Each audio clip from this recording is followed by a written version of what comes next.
Hello students, now we continue our chapter that is air around us.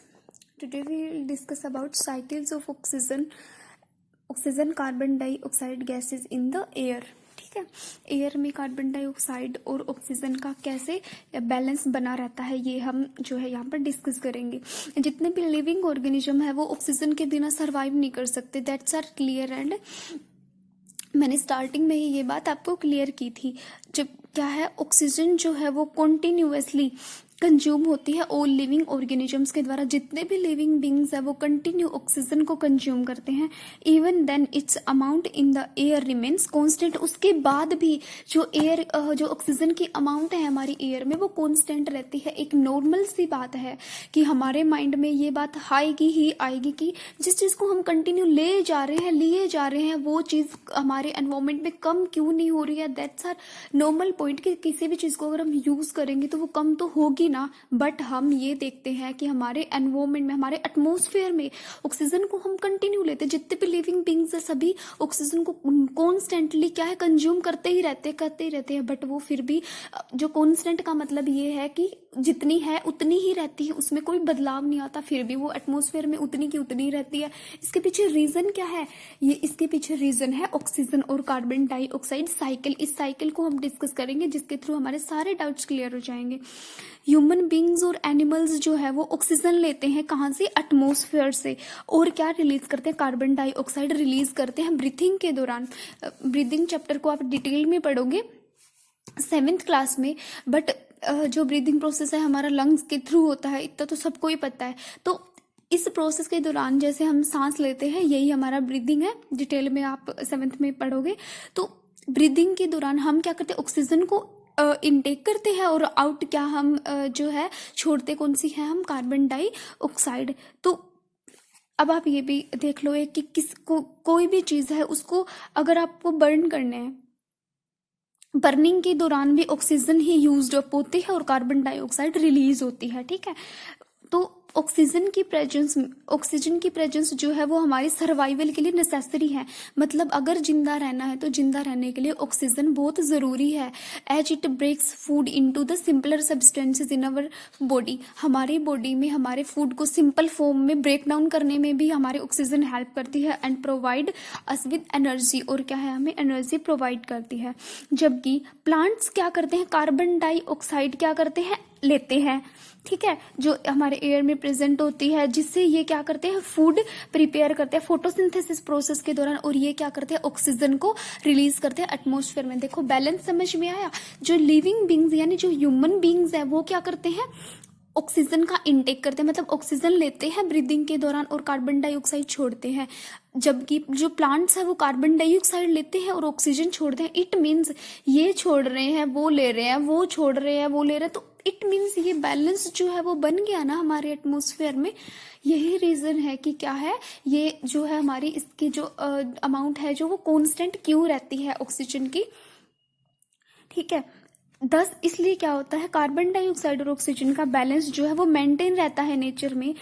जबकि plants और animals जो होते हैं वो एक दूसरे पर इंटरडिपेंडेंट है. इसीलिए जो ग्रीन प्लांट्स है वो क्या करते हैं? Necessary for maintaining the ecological balance and for our survival. ठीक है, हमारे सर्वाइवल और इकोलॉजिकल बैलेंस के लिए हमारे लिए ग्रीन प्लांट्स जो है वो नेसेसरी है. ये देखते हैं हम ऑक्सीजन और कार्बन डाइऑक्साइड साइकिल जो है ये हमें दिखा रखी है. देखो ये सनलाइट है. ठीक है, यहाँ से क्या है? फोटोसिंथेसिस प्रोसेस हो रही है इन प्लांट्स में. इनसे ये CO2 साइकिल है. ठीक है, इनसे इन प्लांट्स में रेस्पिरेशन हो रहा है. प्लांट्स में रेस्पिरेशन होने का मतलब क्या है कि ये क्या है? ऑक्सीजन को छोड़ रहे हैं एनवायरमेंट में, एटमॉस्फेयर में. ठीक है, ये इधर एनिमल्स है. एनिमल्स में रेस्पिरेशन होता है तो एनिमल्स में रेस्पिरेशन में क्या होता है? ये भी ह्यूमन बींग्स की तरह रेस्पायर करते हैं. ये क्या करते हैं? ऑक्सीजन को लेते हैं, कार्बन डाइऑक्साइड को छोड़ते हैं. और ये क्या करते हैं? कार्बन डाइऑक्साइड लेते हैं और ऑक्सीजन छोड़ते हैं. इट मीन्स एटमॉस्फेयर में तो जितनी ऑक्सीजन ली जा रही है उतनी रिलीज भी हो रही है और उतनी यूज भी हो रही है. इसी तरह जितनी कार्बन डाइऑक्साइड यूज हो रही है उतनी ही दोबारा से हमारे एनवायरमेंट में आ रही है. यही रीजन है कि ये जो साइकिल है ये कॉन्स्टेंट चलती रहती है और इसकी अमाउंट हमेशा कांस्टेंट रहती है. आई होप समझ में आ गया होगा. नेक्स्ट हम करते हैं एयर सोर्स ऑफ एनर्जी. ठीक है। पुराने टाइम में क्या होता था, जो इजिप्शियन से इन्होंने क्या था, एडिड सेल्स टू और powered boats to take advantages of winds energy. Wind energy, जैसे विंड एनर्जी प्रोड्यूस करने के लिए, इसका बेनिफिट लेने के लिए उन्होंने क्या किया था, और पावर बोट्स जो है इन्होंने क्या किए थे, ऐड किए थे, स्टार्ट किए थे। Persian also used wind mills, जो पर्शियंस थे उन्होंने विंड मिल्स ऐड किए थे to the turn wheels, wheel को टर्न करने के लिए, grind corn and pump water. 1890 में एक डेनिश थे, उन्होंने क्या इन्वेंट किया था, एक यूजफुलनेस ऑफ विंड मशीन, एक विंड मशीन को क्या है इन्होंने डिस्क्राइब किया, क्या डिस्कवर किया था। When he develop the wind mill, जब उन्होंने विंड मिल को डेवलप किया, दे कुड जनरेट इलेक्ट्रिसिटी, उन्होंने इलेक्ट्रिसिटी जनरेट की थी विंड एनर्जी से, विंड से।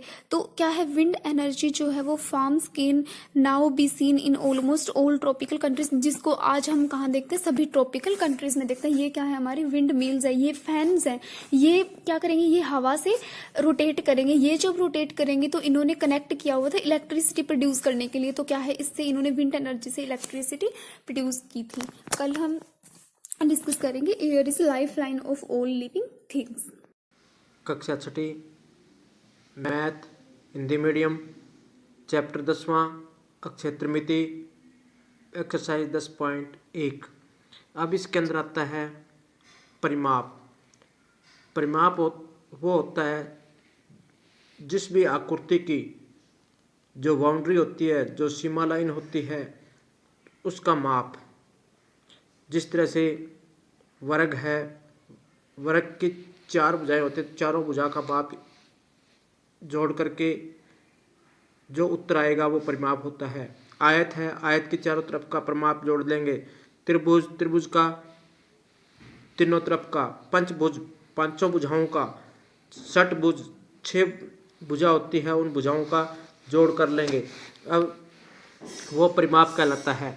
अब है वर्ग का परिमाप, बराबर 4 गुना भुजा। आयत का परिमाप 2 गुना में लंबाई जमा चौड़ाई। समबाहु त्रिभुज का परिमाप बराबर 3 गुना में समबाहु की एक भुजा की लंबाई, तो 3 गुना में भुजा। तो अब हम देखिए, ये आकृति दी हुई है, इसकी ये भुजा 4 सेंटीमीटर है, ये 2 है, ये 1 है, ये 5 है। तो 1 2 3 और 4 चतुर्भुज है। चतुर्भुज की आकृति का परिमाप निकालना है, तो 4 और 2 6, 6 और 1 7, 7 और 5 12। तो इसमें लिखेंगे चतुर्भुज के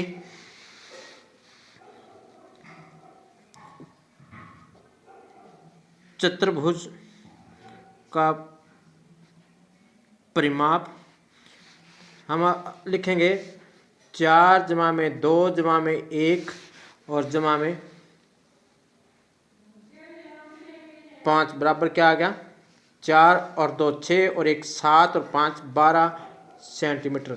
तो इस तरह से हमने ये सारे सवाल करने हैं। अब ये देखिए, ये है, इसमें देखिए ये 1 सेंटीमीटर है, ये आधा सेंटीमीटर है, ये 2.5 2.5 और आधा। तो 1 और 1 2 2 और 4 और 4 8, कितना हो गया 10 और 5 15। तो इस तरह से इस आकृति का परिमाप कितना होगा 15। तो ये है, आपने इस प्रश्नावली में सवाल हैं वो सारे करने हैं, जो ना आए वो बता देना, हम करवा देंगे। अब ये आकृति है, इसका यहाँ देखिए, यहाँ पे कट लग गया, तो यहाँ पे 4 3 1 और ये 1, और यहाँ पे 1 बचा है, तो 1 1 2 2 4 और 3 7। तो इस तरह से हमें ये इसका परिमाप निकालना है। तो ये सारे सम करने आपने, जो ना आए वो बता देना, मैं करवा दूंगा। बाकी इसके उदाहरण भी हैं, वो देख लेना। Thank you.